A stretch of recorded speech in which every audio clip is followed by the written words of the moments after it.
Hello guys, मैं हूँ Kritika and I welcome you to my channel science. तो आज के इस वीडियो में हम बात करने वाले हैं AES के बारे में। AES means Atomic Emission Spectroscopy. It's an analytical technique that is used to measure the concentration of elements in the sample by quantitative measurements of the emission from the excited atoms. इसका instrumentation देख लेते हैं। Hollow cathode lamp, atomiser, monochromator, detector and an output device. Hollow cathode lamp ये एक cylindrical tube like structure होता है जिसमें एक हॉलो कैथोड बना हुआ है जो कि हमारे एलिमेंट ऑफ इंटरेस्ट का बना हुआ है। अब एलिमेंट ऑफ इंटरेस्ट क्या होता है? वो एलिमेंट जो हम अपने सैम्पल में डिटेक्ट करना चाहते हैं उसे हम एलिमेंट ऑफ इंटरेस्ट कहते हैं। एक एनोड होता है और ये जो सिलेंड्रिकल ट्यूब है ये इनर्ट गैस से फिल्ड होती है, इनर्ट गैस लाइक आर्गन या नियन। ठीक है, उसके बाद जैसे ही हम एनोड और कैथोड पे करंट सप्लाई देते हैं जिसका वोल्टेज तकरीबन 200 से 500 वोल्ट होता है, इस करंट सप्लाई की वजह से जो हमारे इनर्ट गैस है उसके एटम्स आयनाइज होने चालू हो जाते हैं। अब आयनाइजेशन का मतलब क्या होता है? जब एटम्स अपने इलेक्ट्रॉन किसी और एटम को दें या उनसे इलेक्ट्रॉन ले लें जिसकी वजह से वो पॉजिटिव या नेगेटिव चार्ज अटेन कर लें, उस प्रोसेस को हम आयनाइजेशन कहते हैं। तो अब जैसे ही इनर्ट गैस के एटम्स आयनाइज हो जाते हैं वो हमारे हॉलो कैथोड लैम्प पे जाके स्ट्राइक करते हैं, जिसकी वजह से होता ये है कि हमारे जो सोडियम के एटम्स है वो एक्साइट होकर हाई एनर्जी लेवल स्टेट में चले जाते हैं।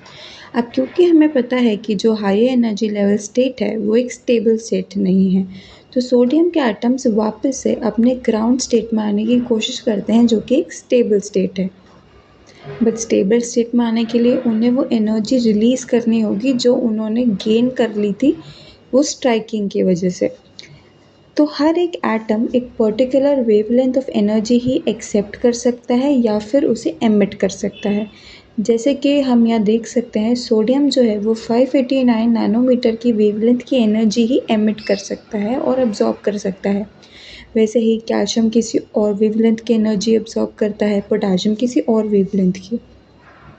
जैसे ही सोडियम के एटम्स को इनर्ट गैस के एटम स्ट्राइक करते हैं वो एटम्स बाहर आके एक क्लाउड का फॉर्मेशन करते हैं जिसे हम कहते हैं स्पटरिंग।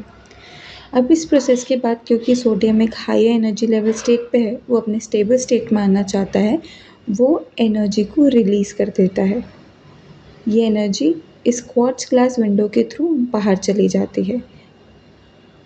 इसके बाद अब हम आते हैं एटमाइज़र के ऊपर। टेक्निकली देखा जाए तो हमारा जो सैंपल होना चाहिए वो लिक्विड होना चाहिए, लेकिन अगर आपके पास लिक्विड सैंपल नहीं है तो आप सॉलिड सैंपल को पहले लिक्विड में कन्वर्ट करते हैं और फिर इसमें डालते हैं। अब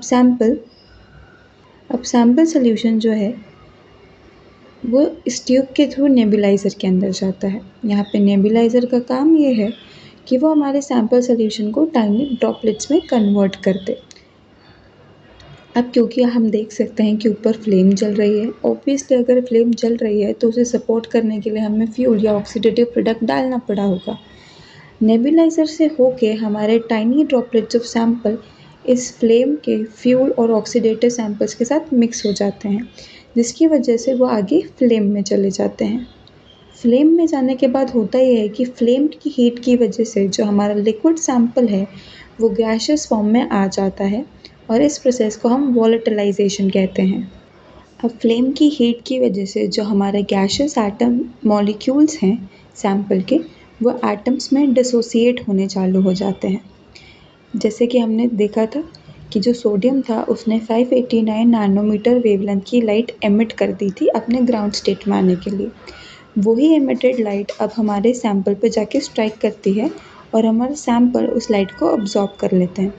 as I told you before, हर एक पर्टिकुलर वेवलेंथ की लाइट ही अब्जॉर्ब कर सकते हैं। तो हमारा जो डिसोसिएटेड सैंपल है उसमें जितने भी सोडियम के एटम्स होंगे वही तो उतनी वेवलेंथ अब्जॉर्ब कर पाएंगे सोडियम ने एमिट किए। हर कोई एटम तो अब 589 नैनोमीटर की वेवलेंथ अब्जॉर्ब नहीं कर सकता। तो जितने भी हमारे सोडियम के एटम्स हैं वो उस वेवलेंथ को अब्जॉर्ब कर लेंगे और एक हाई एनर्जी स्टेट में चले जाएंगे। अब फिर से वही दिक्कत आई कि हाई एनर्जी स्टेट जो है वो एक स्टेबल स्टेट नहीं है और हमारे एटम्स अपने स्टेबल स्टेट यानी कि ग्राउंड स्टेट में आना चाहते हैं। अब ग्राउंड स्टेट में आने के लिए उन्हें उतनी एनर्जी रिलीज़ करनी पड़ेगी। तो अब हमारे जो सैंपल है ग्राउंड स्टेट में आने के लिए अपनी एनर्जी रिलीज़ कर देते हैं और वो एनर्जी जो भी वेवलेंथ में उन्होंने रिलीज़ की है वो मोनोक्रोमेटाट पे जाके लगती है। आई होप अभी तक का सारा कॉन्सेप्ट क्लियर होगा और इसमें कोई भी डाउट नहीं आया होगा। अब आगे हम देखते हैं मोनोक्रोमैटर का क्या काम है। मोनोक्रोमैटर का काम ये होता है कि एक पर्टिकुलर वेवलेंथ ऑफ लाइट को ही आगे बढ़ाना। पर्टिकुलर वेवलेंथ वो वेवलेंथ जो हमारी डिज़ायर्ड वेवलेंथ है जो हम चूज़ करते हैं, ठीक है। अब हमारे सैंपल्स ने ग्राउंड स्टेट में आने के लिए फिर से लाइट एनर्जी एमिट कर दी है। वो लाइट एनर्जी मोनोक्रोमैटर पर जाती है और मोनोक्रोमैटर का काम होता है फिल्टरेशन, ठीक है। उतनी ही लाइट आगे पास ऑन करना जितनी हमें डिज़ायर्ड है उतनी ही वेवलेंथ की। अब ये पर्टिकुलर लाइट डिटेक्टर पे जाती है। डिटेक्टर का काम यहाँ पे ये होता है कि जो लाइट एनर्जी आ रही है लाइट सिग्नल्स को इलेक्ट्रिकल सिग्नल्स में कन्वर्ट कर देना ताकि उन सिग्नल्स को हम कंप्यूटर स्क्रीन पे डिटेक्ट कर सकें। मोनोक्रोमैटर से लाइट आती है, डिटेक्टर पे जाती है, डिटेक्टर उसे कन्वर्ट कर देता है इलेक्ट्रिकल सिग्नल में जिससे वो हमें अपने कंप्यूटर स्क्रीन्स पे नज़र आने लगती है और हम एक ग्राफ देख लेते हैं। इसकी मदद से हम अपने सैंपल का कॉन्सेंट्रेशन पता कर सकते हैं, हमारा डिज़ायर्ड एलिमेंट का कॉन्सेंट्रेशन हमारे सैंपल में पता कर सकते हैं। बहुत लोगों को कन्फ्यूजन होता है एटॉमिक अब्जॉर्प्शन स्पेक्ट्रोस्कोपी में और एटॉमिक एमिशन स्पेक्ट्रोस्कोपी में। जैसे कि मैंने आपको बताया एमिशन स्पेक्ट्रोस्कोपी में हम देखते हैं कि हमारे सैंपल ने कितनी वेवलेंथ ऑफ लाइट जो उसने अब्जॉर्ब की है उतनी ही एमिट कर दी है। अब्जॉर्ब लाइट को एमिट होने के बाद हम डिटेक्ट कर रहे हैं, जबकि जब हम एटॉमिक अब्जॉर्प्शन स्पेक्ट्रोस्कोपी की बात करते हैं तो जो लाइट हमारा सैंपल अब्जॉर्ब नहीं करा है, जो लाइट ट्रांसमिट होकर डायरेक्टली डिटेक्टर और मोनोक्रोमैटर से पास हो रही है, हम उस लाइट को देखते हैं और वहाँ से कॉन्सेंट्रेशन पता करते हैं।